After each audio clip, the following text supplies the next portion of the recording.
Hello, hello! Welcome po sa YouTube channel ko po. It's me, Dimakara. Good news!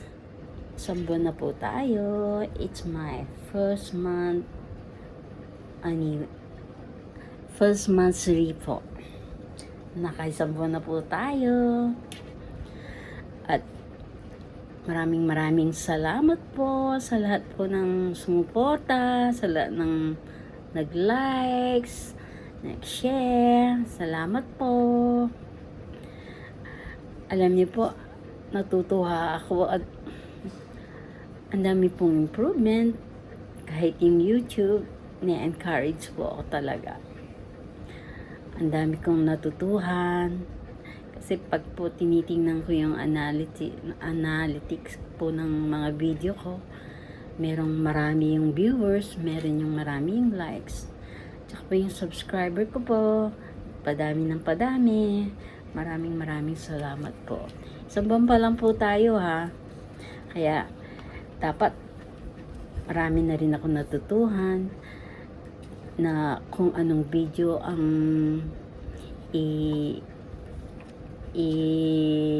gagawin ko.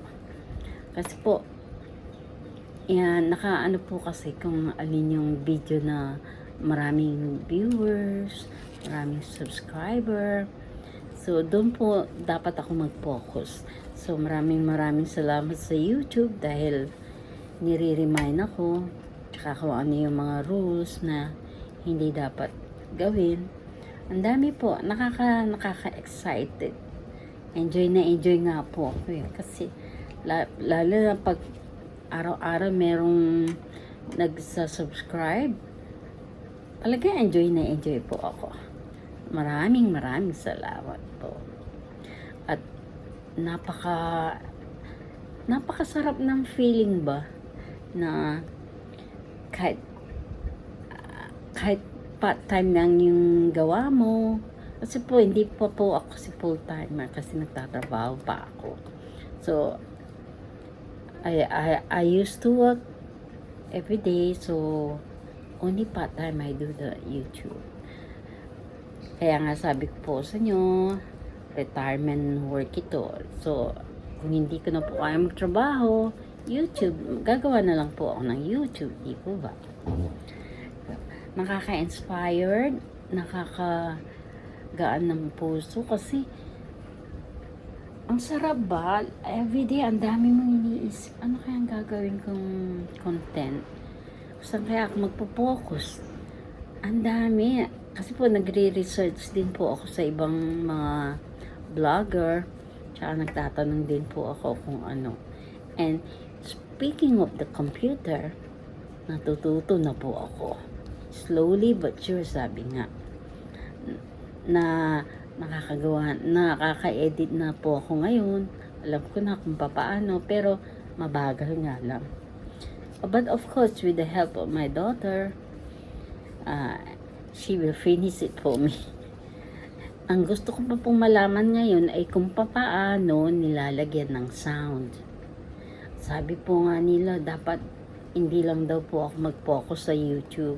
Dapat ibang channel, ibang media, kailangan din po gumawa ako ng content para ano. So, sabi ko, one by one muna kasi baka mamaya, siyempre po, nagtatrabaho pa ako. Kaya, maraming salamat po.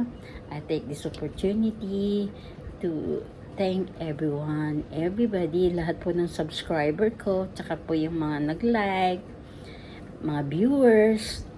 Siyempre po, dahil sa inyo, pataas yung rating ko. So, maraming salamat po. It's me, Dimakara. Once again po, patuloy lang po, like, subscribe, share, and of course, comment down below. Yun lang po. Maraming salamat po. Great people, great day. Bye!